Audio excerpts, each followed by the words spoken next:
Hey guys, and welcome in to another episode of the 2K Play Now Online Review Series. So, today on the docket, we have the 04-05 San Antonio Spurs.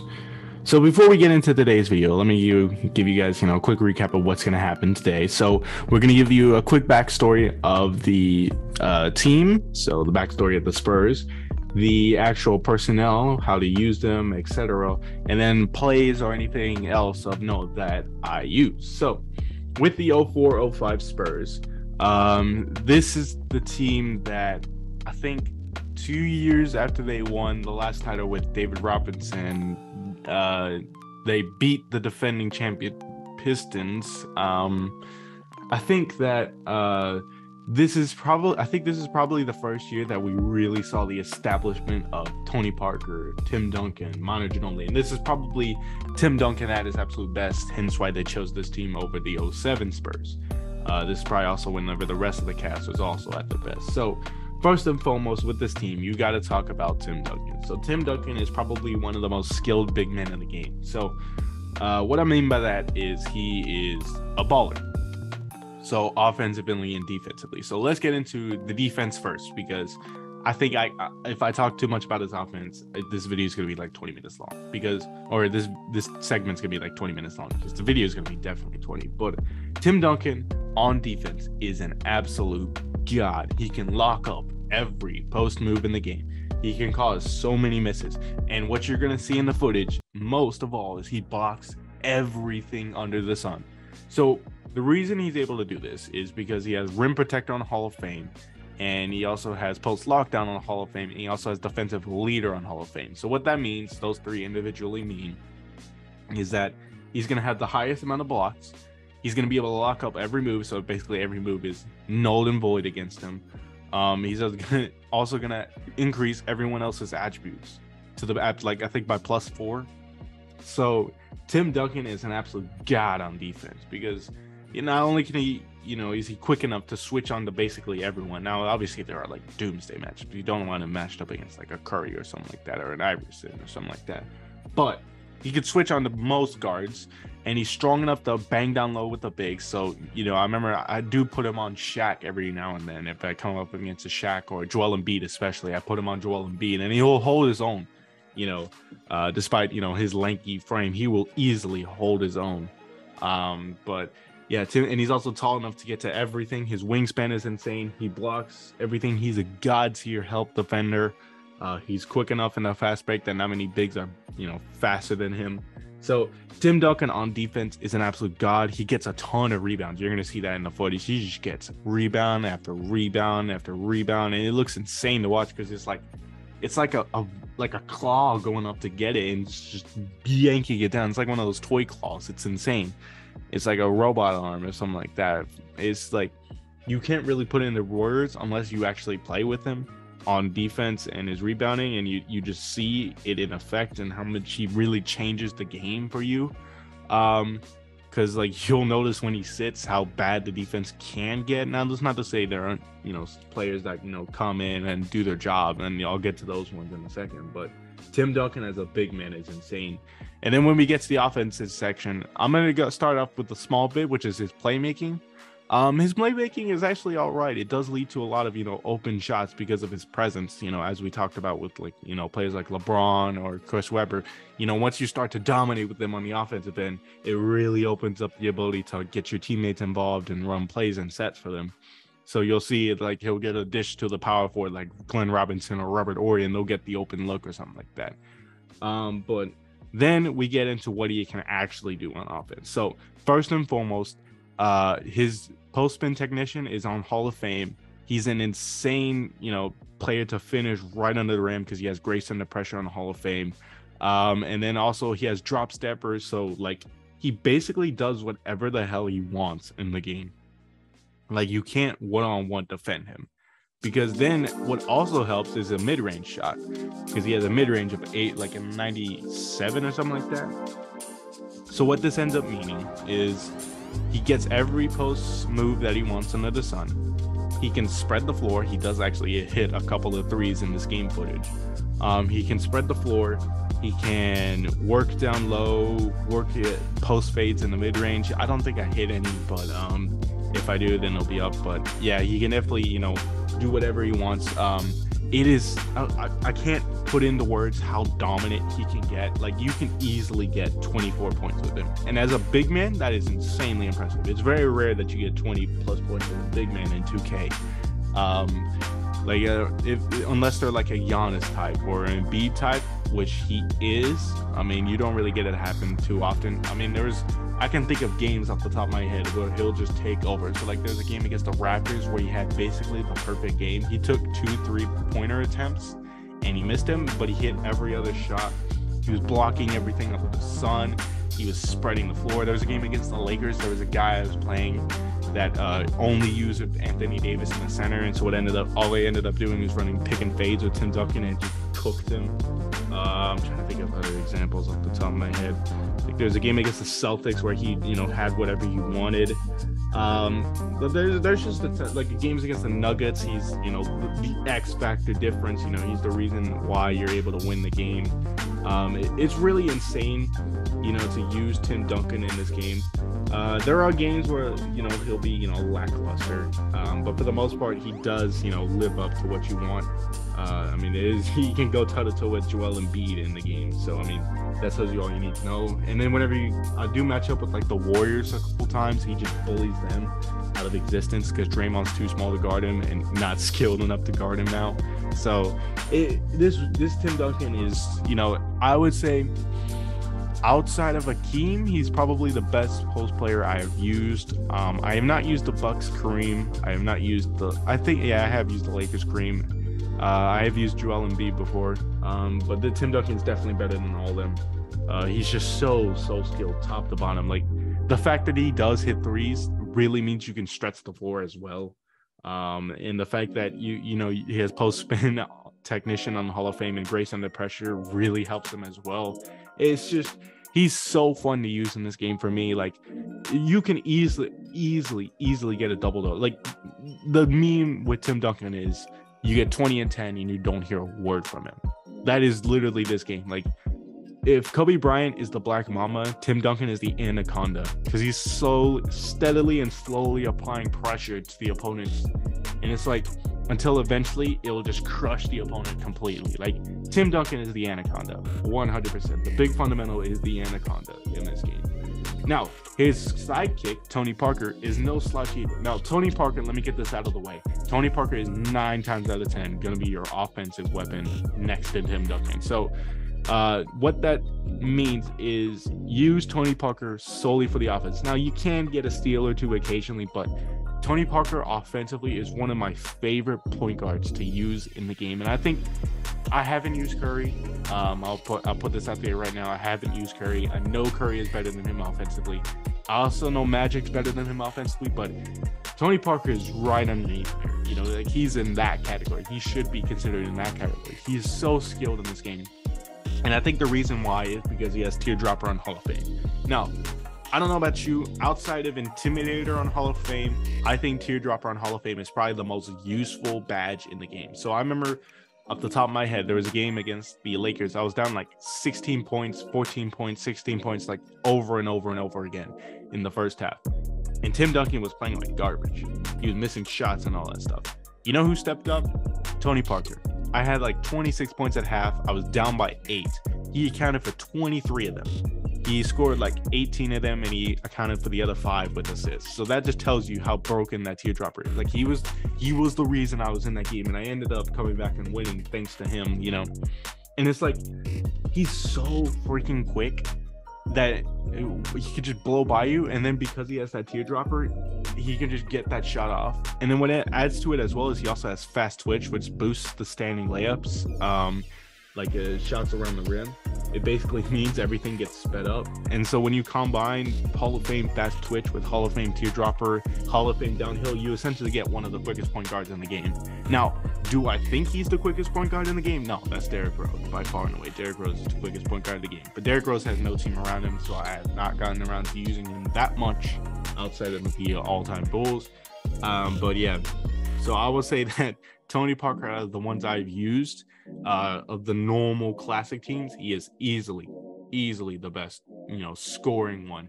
Like, there are games he will get you 20 points with double-digit assists as well. So, yeah, Tony Parker is absolutely so fun to use because he's so quick in the fast break. If you get the ball to him, he's just going to blow by essentially everyone in the game. He's got that teardropper, which can get over basically every big man in the game. He also has an actually all right mid-range, so you'll see me pull up in the mid-range every now and then.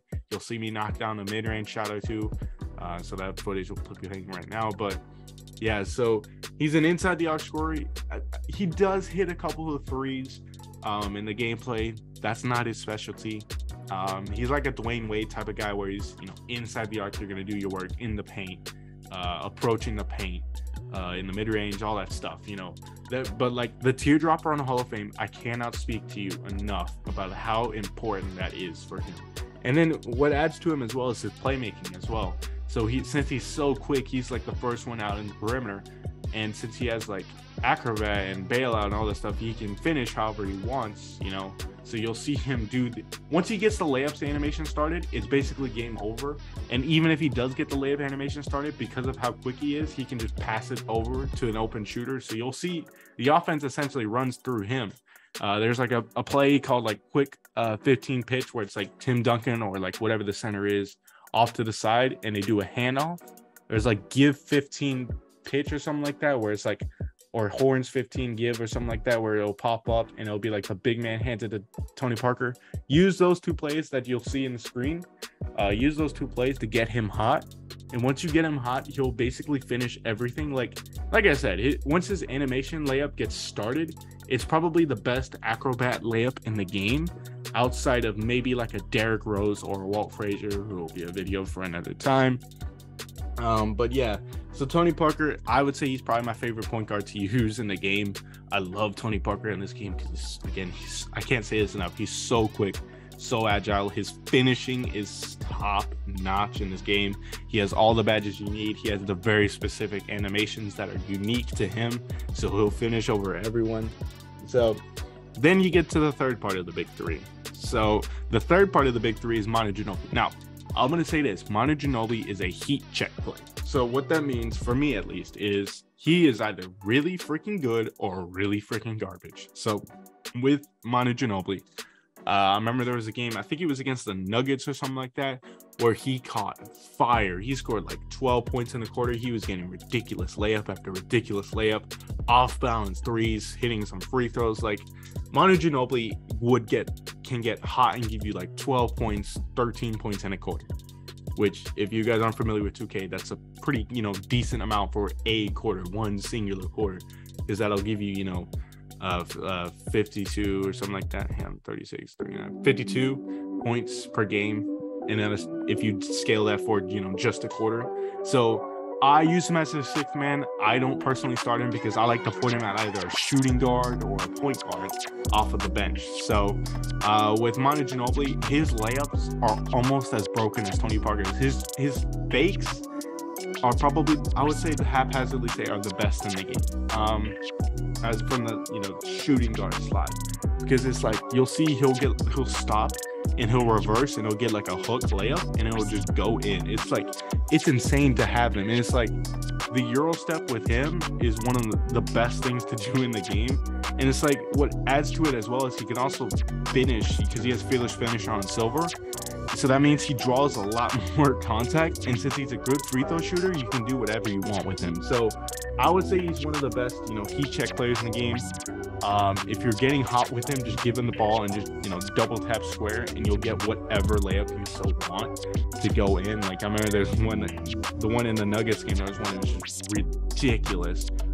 But you'll see a ton of other layups where he'll just take over a game. He'll finish with like 15 points in the game, but like 10 or 13 of them will be in one quarter. So yeah, with Manu Ginobili, he is a heat check player. He's your sixth man off the bench, and that's a really useful thing to have an elite scorer off the bench, because most players don't, most teams in the game don't have that guy off the bench. where you can say, give the ball to him and go get a bucket. And then whenever you get into a death lineup situation when it's like the end of the game, you'll see he'll be in the lineup with Tony Parker. It'll be Tony Parker, Monty Ginobili, Bruce Bowen, Robert Horry, or Glenn Robinson, depending on what you want. And then Tim Duncan. Yeah, that's a death lineup. So having him in that lineup, really creates a lot of issues because now you have 3 scorers, go-to scorers. So it's like go get a bucket in 3 different ways. So his playbook also, the quick 15 pitch and quick 15 horns dive or something like that. Those also work. He also has give out too. You'll see me use a couple of these plays. He also has, I use 71 side 91 fist or something like that, which that's from the Knicks playbook, which that'll be later on. But yeah, getting him hot is one of the most fun experiences in the game.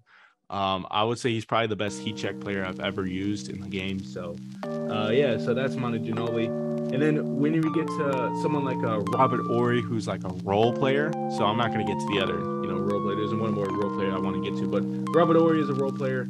I would say his main attribute is he does get a fair few amount of blocks, and most importantly for me is he spreads the floor. So he does hit a couple of mid-ranges, but his main attribute is 3-point shooting and then clutch shooting and free throws. So you'll see in the footage, there was like a game against the 76ers or something like that, where he was left wide open from 3 in the final 15 seconds, and the absolute range that he had was unbelievable, bro. I can't put it into perspective. It would have been harder to miss it than it was to make it. That's how wide open that thing was, because he has it on Hall of Fame. So it's like, not only are his free throws already really good in general, he also has clutch shooter, which means they go out through the roof. So, and then you also see there was a game against the Lakers or something. There was like a 4-point game or something like that. I run a screen and I do like a step back mid range with Robert Horry, which normally when it's as contested as it would be like absolutely tiny.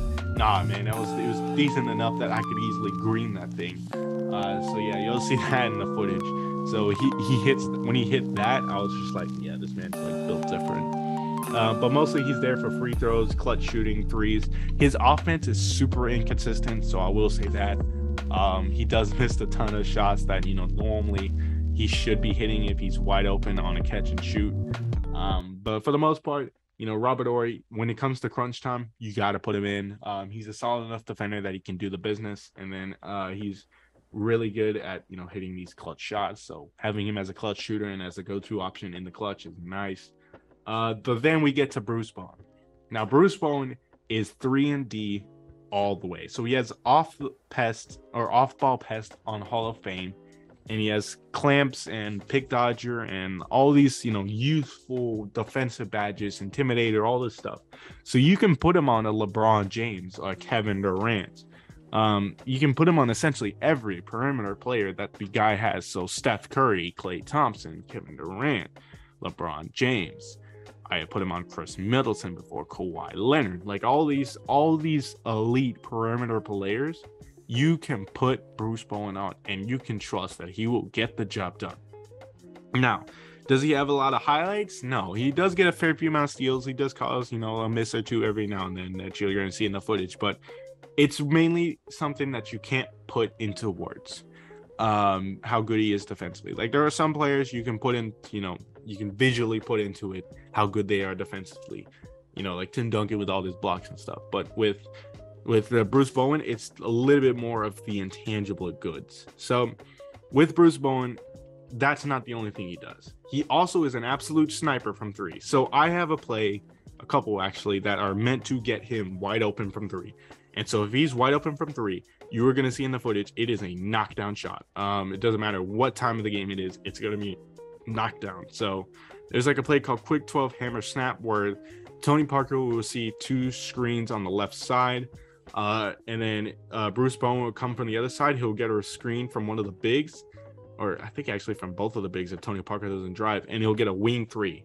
And it's clear as daylight. You can see the meter and all that stuff.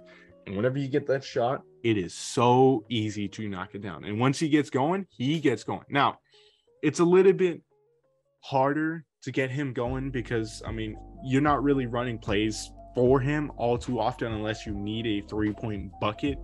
But when he gets hot, holy shit, that thing is huge. You're gonna see in the footage. There's a game against the Warriors. He gets hot, like the whole team gets hot. I run that play for him, and you're gonna see the absolute space that thing is.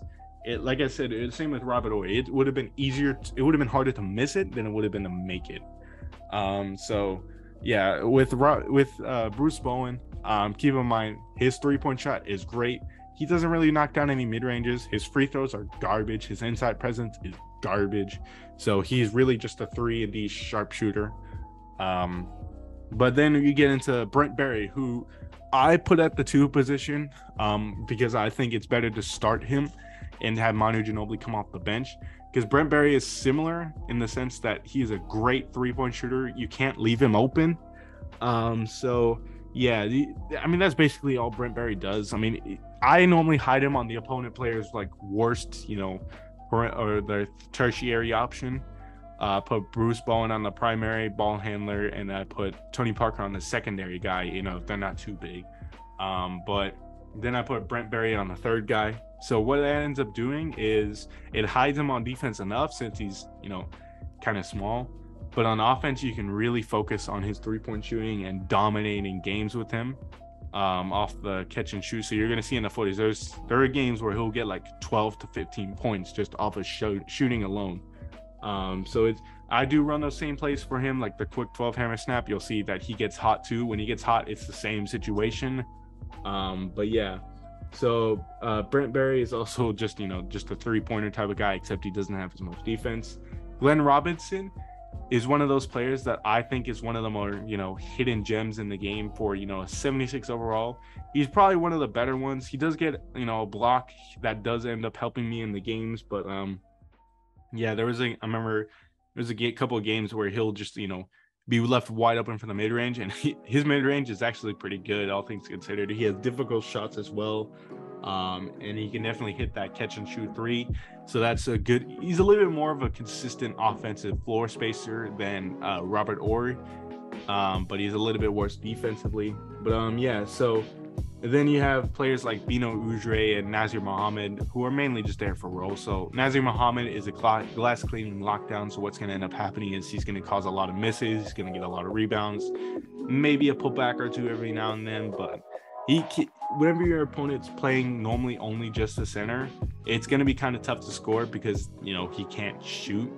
If he could shoot, a little bit, it would be, a little bit better. Just like a C in the mid range and, a C and down low would be nice enough. But yeah, so he can't really shoot. It kind of sucks because of that. But then you have Bino Udre, who does hit a few threes, but he's mainly there just as a body. But with teams like this, it's, nice to have bodies to, throw out and, have a lineup with. But yeah, that is the 04-05 Spurs. So to recap, you got an all-time paint presence, that can, guard the perimeter and shoot the mid-range and 3-pointer. You can do everything you want in a big man. You got all-time point guard scorer, if you know how to use him, and using teardrops especially, it is ridiculous. Who can finish however he wants, can shoot the mid-range, sporadically shoot the 3, but is insanely quick. You got an all-time heat check player. And then you got a bunch of role players who are great at shooting or great at their, 3-and-D or great at just defense or just honestly bodies. So this used to be one of the worst classic teams in the game in a sense that you basically had to play, the starting 5 the whole game if you were going to use them. However, now this team has bodies. This team has role players. This is one of the best classic teams in the game. I'm disappointed I don't see this team more. But if you guys want to use a tier 1 team that can compete with every team in the game, this is your tier 1 team. This is the team that can really, go toe to toe with every team in the game. This can destroy those players that use or only the center. This can destroy players who are great at on-ball defense because you got off-ball scorers. It's like you got a lot of ways to score with this team. You got a lot of ways to defend with this team. You got a lot of options with this team. So this is one of my personal favorite teams, if not my favorite tier 1 team in 2K. So with that being said, I'll thank you guys all for watching and listening, and I will see you guys next time. Peace.